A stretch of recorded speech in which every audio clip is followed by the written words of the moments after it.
Good evening. This is the producer-director of 12 Chimes, It's Midnight.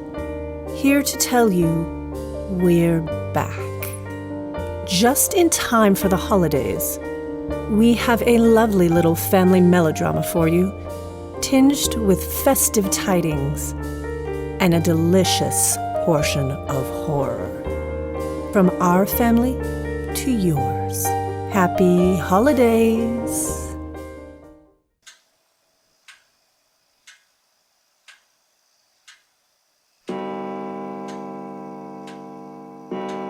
"12 Chimes. It's midnight. At midnight, anything can happen."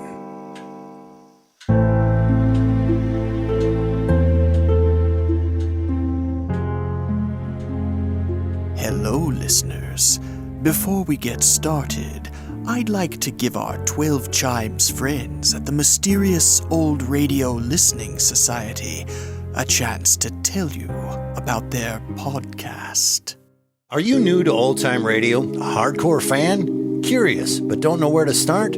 Try the Mysterious Old Radio Listening Society, a podcast dedicated to the great horror, crime, and suspense shows from the golden age of radio, including tales from Suspense, Lights Out, Quiet Please, The Shadow, and more. Each episode features a classic or maybe not so classic story from the old-time radio vault, complete with historical notes and trivia. At the end of each podcast, your mysterious old hosts, Tim, Joshua, and Eric, discuss the merits of the story and decide whether or not it stands the test of time, balancing insight and humor to make you think harder about what made these old shows so great, even when they aren't so great. The Mysterious Old Radio Listening Society is available everywhere you get your podcasts. For more information about the Mysterious Old Radio Listening Society, or to download episodes directly, visit ghoulishdelights.com.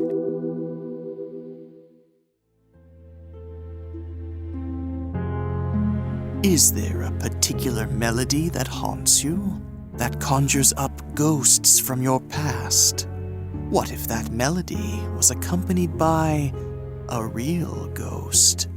Join us now for a suspenseful tale of a family in jeopardy in the play The Turn of the Thumbscrew.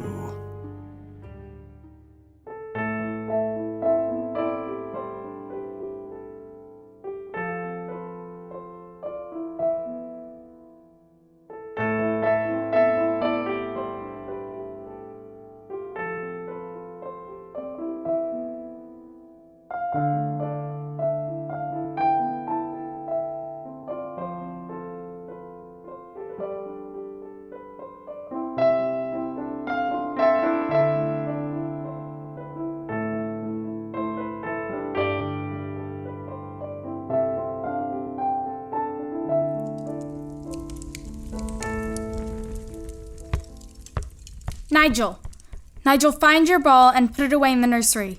You know Mr. Bowman and our new governess will be here any minute. Mother. I'm here, Honora. You're not dressed. We only have a few moments until they arrive. Have you seen Alice? I let her have the morning off. Her mother is ill. Alice's mother passed away last year. Don't you remember? Oh, did she? Oh, yes. I remember now. Nigel? Yes, Honora. I thought you'd gone. Keep a lookout for our guests and alert me when they arrive. I'm going to help Mother get dressed.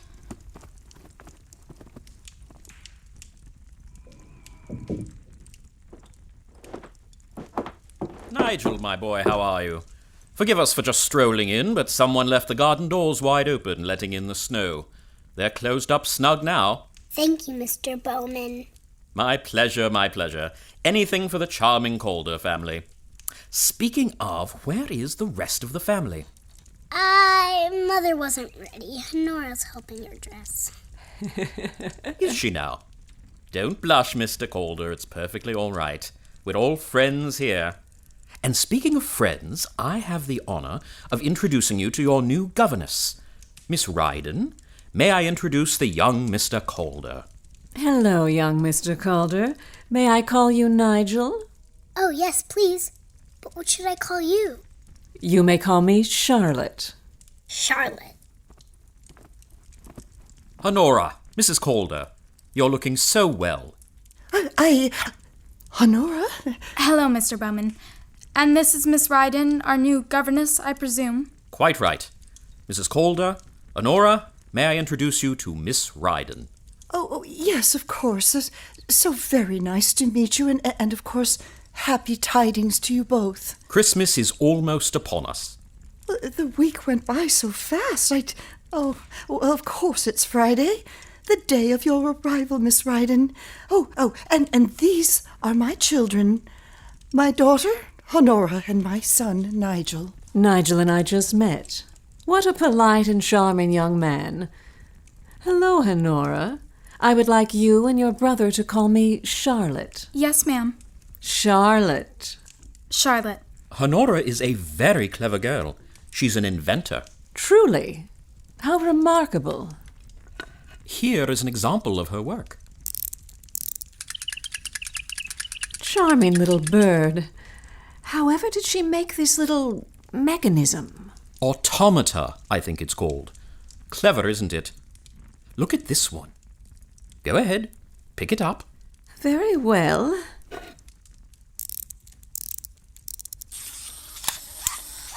Oh! Frightful. It is a bit. The little hands reaching out. They seem to want to grab you. Bizarre and wonderful, wouldn't you agree? Yes. Wonderful. And bizarre. Oh! Careful now. I'm afraid these little things wouldn't survive being dropped. Forgive me. Absolutely ingenious. And you, Nigel? Do you help your sister create these devices? No. Oh, such a clever boy. There, darling. I suspect Honora will allow him to help when he's a bit older.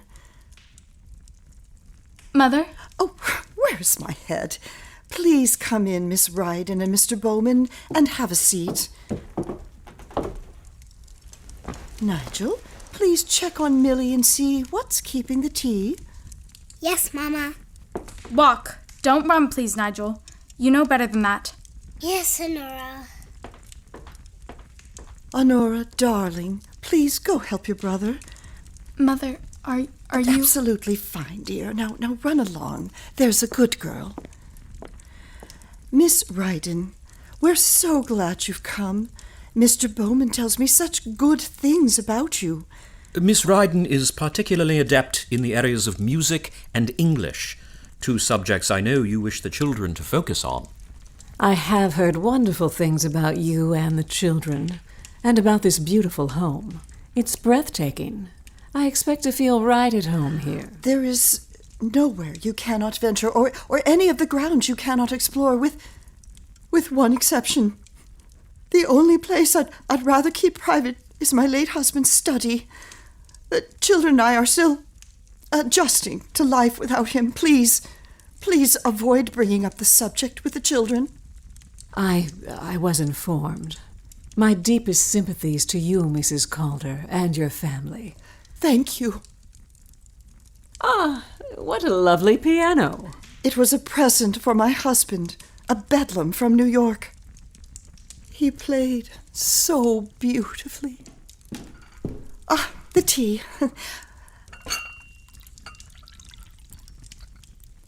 That'll be all, Mille. Yes, ma'am.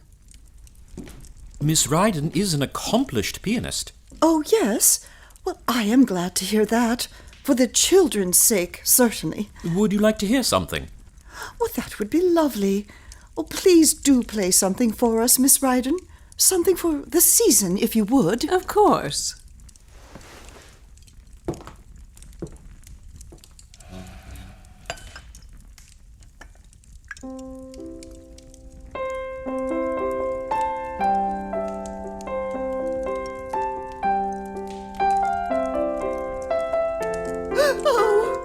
What is wrong? Are you ill? I apologize. She's collapsed. That went well. Your playing affected her more strongly than I'd expected. Mille, the children? Everyone's gone. We're alone. Well done, my dear. A lovely rendition of the piece, I must say. Thank you for the compliment. Although the tincture in her tea induced greater appreciation than any musical performance could render. What's in it? A family secret, my dear. I see. A woman's art, I suppose. Did you hear something? I heard nothing. Careful now. Shush, little brother. We mustn't be discovered.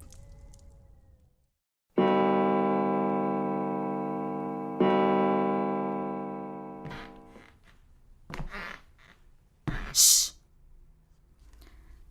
I tell you, I heard them. I don't believe you, Honora. Mr. Bowman is nice. He looks out for Mother. They're up to something. No. Shh. It's so cold. Hallways are drafty. Why aren't we in bed? I'm sorry, Nigel, but we have to know what they're up to. All right. I hope she doesn't look too closely and see we're just a bunch of pillows and blankets. What was that? Shh. Look there, at the piano. A figure. Dressed all in black. Honora, I'm scared. Shh.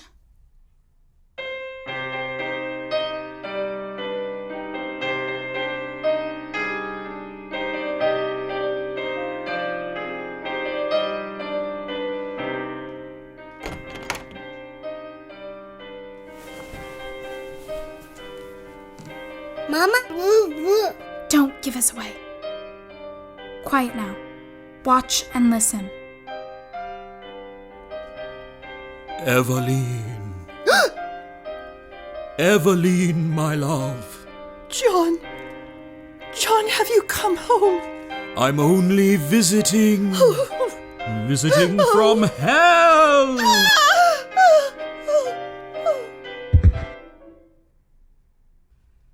She's unconscious.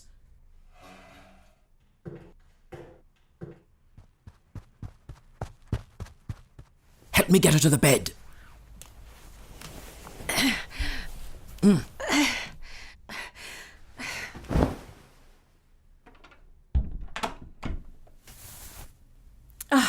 I can't breathe with that mask on. My God, she's heavier than she looks. The household had their evening drink. Enhanced with your extra something? I wasn't able to serve the children their cocoa, but I double-checked and they're sound asleep. And Mille, well, I shared an evening cup with her, and I look forward to scolding her tomorrow about oversleeping. Excellent. And Evaleen, she... My special recipe. Excellent. I can't wait anymore, George. Why can't we just kill her? For God's sakes, Charlotte. I'd like to see you talk your way out of a murder charge. You are impulsive and impatient. You'd be hanged as soon as you could say, whiny shrew. Seriously, George, I'd hang you just to shut you up. You are beautiful, but you talk too damn much. We stick to the plan. Is that understood? Yes. You worm. I swear to God, Charlotte, I will kill you if you cause this plan to fail. Of course I'll stick to the plan, my love. Now, kiss me. I just lost my head for a brief moment. I am such a shrew, aren't I? And I do talk a lot. I am a lawyer, darling. Risk of the trade. Why not come back to my room for a few hours, and you'll see what a shrew I can be. Not tonight. I have a splitting headache. You and your infernal headaches. I'm lonely, George. Lonely. For goodness sakes, yes. Yes, let's go back to your room.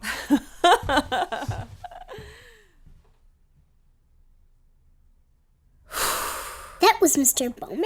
And Miss Ryden. Why are they being so naughty and mean? They scared Mommy. Yes, they did scare Mother. But take heart, Nigel, because tomorrow night, we are going to scare them.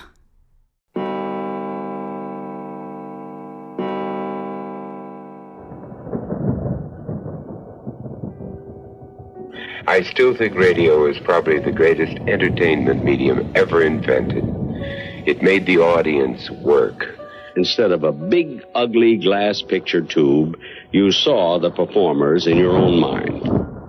We were a family. It was a nucleus of people that you never grew away from. When I arrived, all of the WTIC people had started and were working in New York and introduced me to different people and got me at least into some of the auditions. I think there is something so special between the listener and the other side of the microphone in the studio. Breaking Walls is the podcast on the history of American radio broadcasting, focusing on moments, shows, and people from the golden age of radio. Subscribe to Breaking Walls everywhere you get your podcasts and at thewallbreakers.com.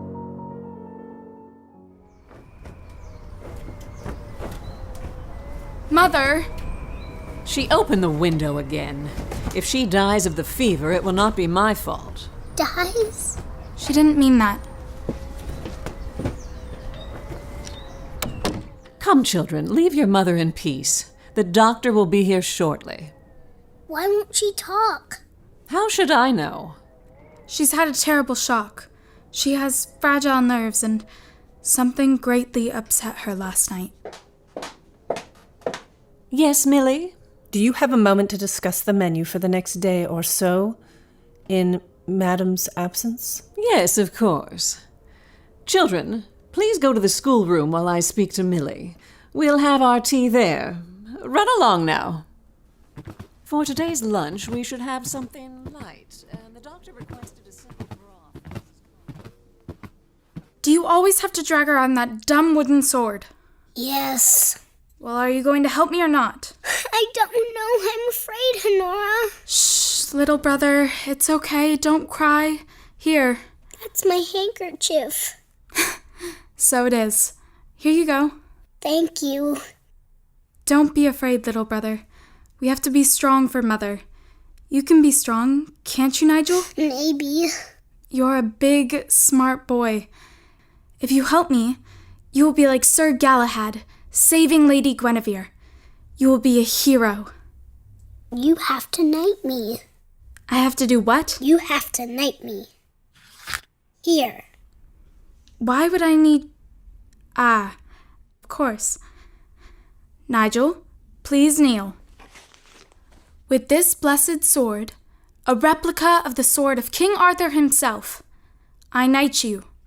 Please rise, Sir Nigel, brave defender of mothers and all people in danger, and take your sword. Thank you, Honora. Okay. That's enough hugging for anybody. Let's get to work. We have a damsel in distress to rescue. To the rescue!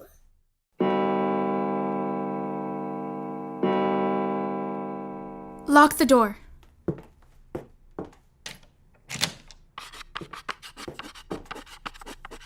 I don't understand. What is it? One last adjustment. There. What does it mean? This is the diagram. A plan. Your plan? Our plan, little brother. Is that a noose? Yes, Nigel, very good. And that's a piano. What does it mean? It's our plan to get rid of Miss Ryden and Mr. Bowman. Hooray! Shh! Let's see what you were able to find. Help me, but be quiet. I got everything you asked for. Excellent. Oh, you forgot the meat grinder. Oh, no. Never mind. Mille would have noticed it missing. It's for the best. Yay! Shh! This will work nicely as the counterbalance and will make a lot of noise. We'll assemble what we can here. Like in the diagram? Yes, like in the diagram. And tonight, we'll set it all up once everyone has gone to bed. What can I do? Hold this here. Hold it really, really tightly. Done? Yes, that should be sufficient. Okay, right here. Hold this back. Careful now. Honora, it's slipping. Just one more moment. Okay, let go. Oh! Are you all right? You still have all your fingers? I do. That was fun. Children! Quickly, hand me that blanket.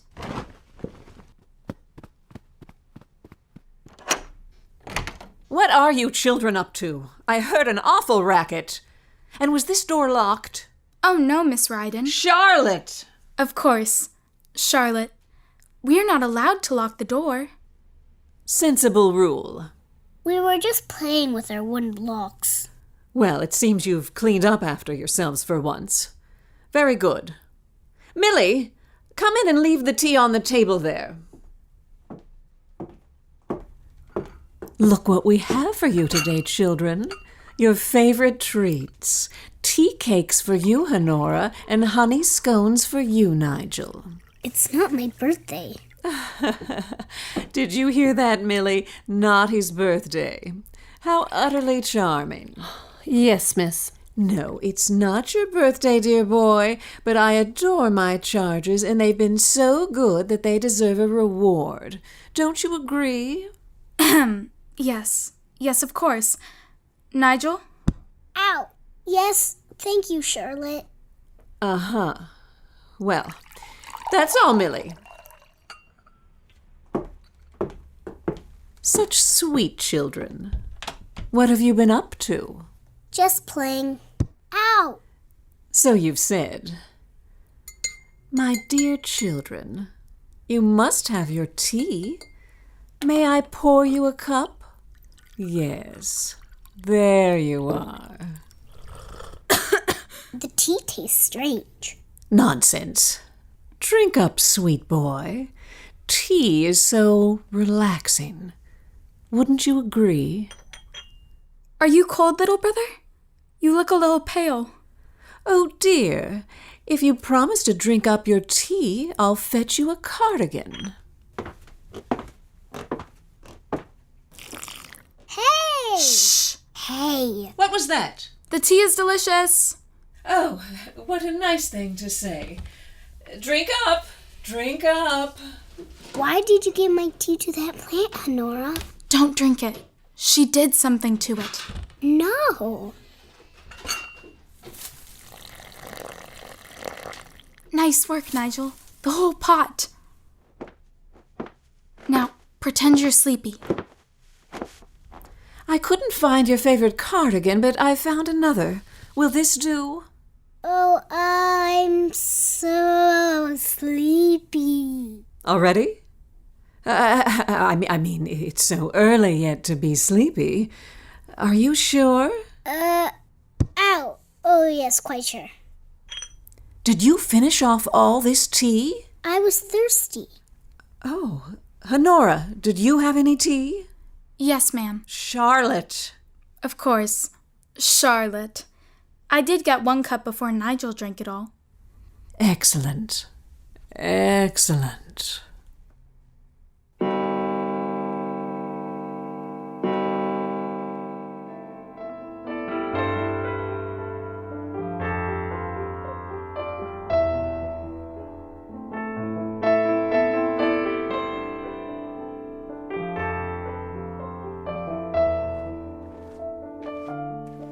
George. Are you there, George? The children. They're asleep. Fast asleep. I hope I didn't give them too much sleeping draught. But on the other hand, who cares? I just want to get that money and leave this mausoleum. Let me help you with your hood. I'm too warm with it on. I know, but you have a part to play, my dear. You are the mysterious phantom lurking beneath your black cape and hood. I can barely see. Oh, stop your groaning and remember the signal. I'll remember all right. Now, give me a kiss. What?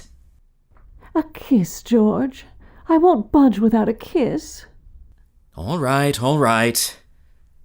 Don't look like that, darling. Of course you can have a kiss. Much better. You do love me, don't you? Of course I do, Charlotte, of course I do. Ready? Yes. Good luck, darling.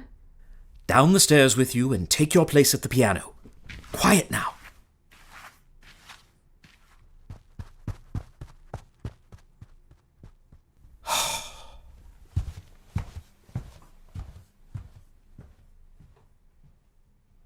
Shh. Careful, Nigel. You see there? Where? You see Mr. Bowman there? Hiding in that alcove at the end of the hallway? Where is Charlotte? There, downstairs in the living room, sitting before the piano. She's hard to see, dressed in that black cloak. Before the piano, just as we'd hoped. Is it time, Honora? It is. Time to put our plan into action. Do you remember what to do?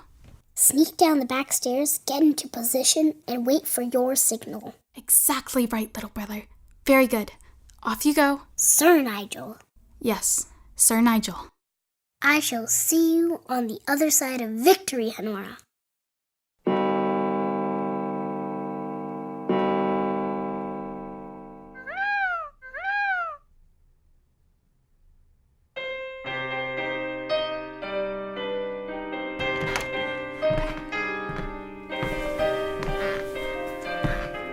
Who's there? John? John! Oh, my darling! Is it really you? Evaleen, I am a phantom, come back from hell. You can't be John! Who are you? Don't you recognize me, my love? You are so changed! Oh, John! I've come back for you. Yes, I dreamed of this moment. I've come to take you back with me. Back? Back to hell! No! Nigel, now!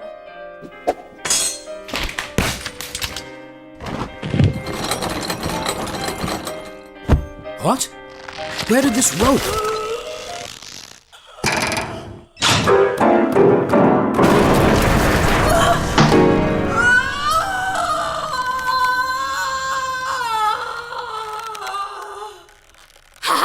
Got you! Huzzah!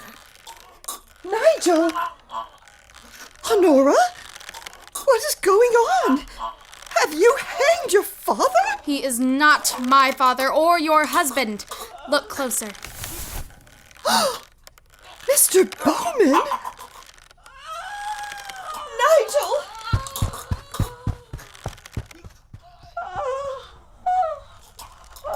Nigel, are you all right?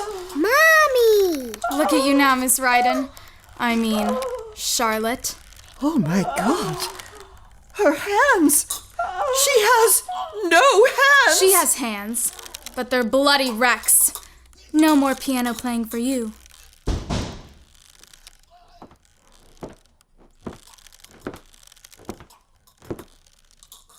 What in the name of God is going on here? John!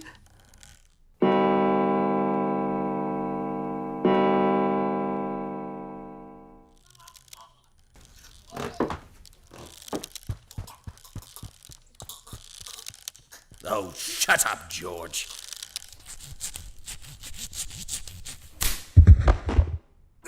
Get up. Get up, damn you! Letting yourself be duped and hung by this contraption. John, I can explain.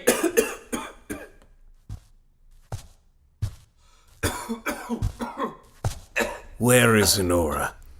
What is going on? Honora! Father. Honora, this is your doing. Yes, Father. I should have known. Who else could have made such an elaborate device? Rather clever. I'm quite proud of you. Thank you, John, for cutting me down. I couldn't have hung on for much longer. Damn child. You fool. Leave it to you to cock up this plan. I knew you would. John, Be quiet, George. I've no interest in hearing your excuses. But no matter. I'm happy to report that my own efforts to secure the papers necessary to commit my wife and gain control of the estate have succeeded. I'm so glad to hear. I said be quiet! Your ludicrous plan to drive my wife mad has all been for naught, I'm afraid. John? Is it really you? Oh, dear Lord, I need a drink. Daddy, a knife. Nigel, it's the knife Daddy used to cut down the genius known as Mr. Bowman. Don't touch, it's very sharp, that's a good boy. I can't believe you're back. We thought you would... Were dead? Yes, exactly what I wanted you to think, you ninny. I don't understand. My dear Evaleen, I just obtained the legal right to commit you. Well done. What are you saying, John? This clears my way to your fortune. All the money was yours, and on it you kept a tight rein. But now you are out. No. Oh, shh, don't you worry. You and Honora will be sent to the best boarding schools and will have generous trust funds. You're very clever children, making a valiant effort to protect your mother. Very commendable, very commendable. George. In all the excitement, I'd forgotten about you. George! Oh, Charlotte, what has happened to your hands? What? Oh, 'tis but a scratch. She's in shock, George. Do something with her. She's soaking the carpet with blood. A doctor, perhaps? Oh, yes, of course. Darling, it's over. We can get our money and be together at last. Money? For this disaster? Oh, tell her, George. Is this really the time, John? So typical. Charlotte, I'm sorry to tell you about this, especially now, but this was never about us. What? I did this for you. And the money.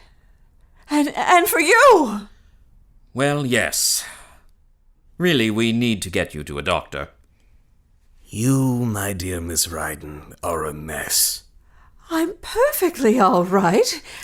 I just need a moment. My God, woman! Getting blood everywhere. George, please do something with her. Really, John, don't be cruel. Her piano-playing days are over, huh?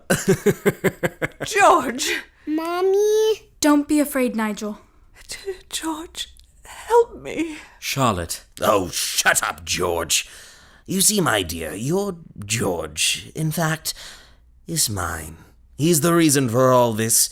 Well, aside from the money, of course. I love you, John. Of course. Certainly more than you could love this wreck of a woman. What a mess. This was all for nothing? George! Not for nothing, no. But for you, my dear, there is nothing, I'm afraid. Staying in this mausoleum, dealing with this crazy woman, waiting on these little brats, hand and foot, little wretches. I love you. Love you. You devious bastard. Charlotte, stay back. Put down that knife. Oh! George!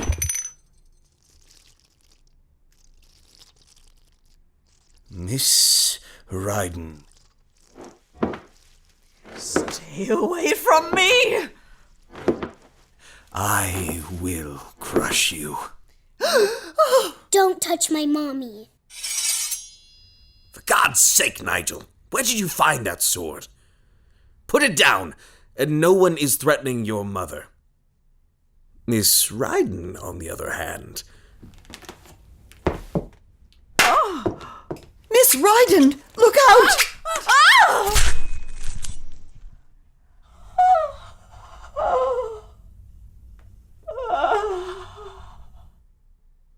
For the love of heaven, Nigel! Yes, Mommy?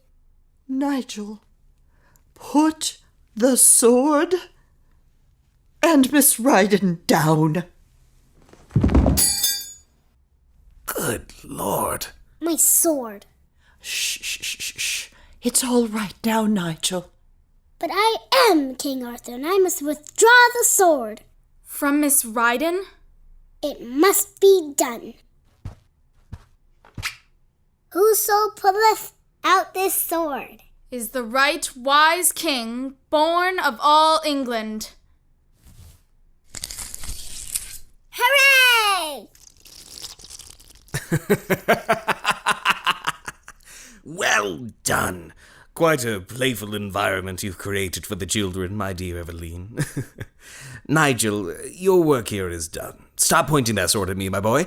Put it down. Put it down! A knight never gives up the fight. It's all over now, Nigel. Not quite. John? Yes? This scheme of yours to break up our happy family over some petty love affair. And the money, my dear. Do not forget about the money. A long time ago I became fed up with my meager stipend. And now you're finished. Legally insane and going away, leaving me in charge of your fortune. You can't destroy our family, John. Our love is stronger than your greed. Is it? A gun? Oh, Evaleen, what a lovely little family I have. You wouldn't shoot me. No? Consider the scene, John. I am a wronged wife, courageously defending her children from vicious conspirators. I believe I can convince any magistrate of my innocence and sanity. Although, perhaps I am a bit mad. Just mad enough to...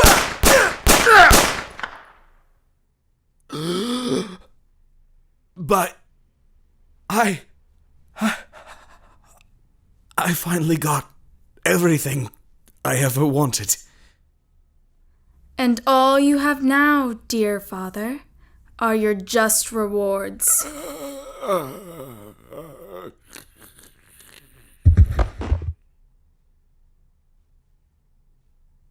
Come here, children. Oh, my children. My sweet, sweet children. What a happy little family we are. No one can ever separate us. Ever.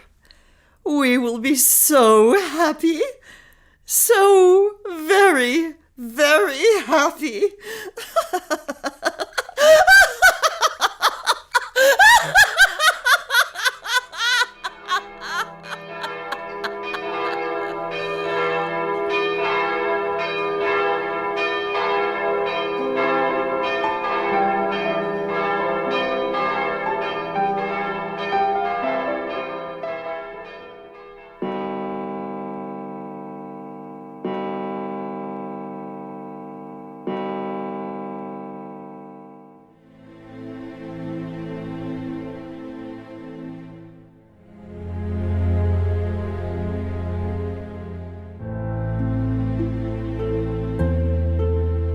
Please join us next time for a story of teenagers looking for an adventure in the dead of night, in the play Midnight Delinquents. Tonight's episode was written and produced by Aimee Pavy, and lead editor and sound designer was your friendly host, Josh Horowitz. Heard in tonight's play were Kaila Knudsen as Honora Calder, Ilana Horowitz as Nigel Calder, Lori Gieleghem as Evaleen Calder, Paul Silverman as George Bowman, Jill Tracy as Charlotte Ryden, Aimee Pavy as Mille, and Cody Nichols as John Calder. Piano music arranged and performed for this episode by Jill Tracy. Additional music also by Jill Tracy from her holiday album Silver Smoke, Star of Night. Episode cover art by Gary Davis. Logo design by Michael Dern. And yours truly, Josh Horowitz. If you enjoy our plays, please subscribe and leave a review on iTunes or wherever you listen to podcasts. Or drop us a line via email. The address is in the show notes. We'd love to hear from you. Thank you for listening, and see you again at midnight.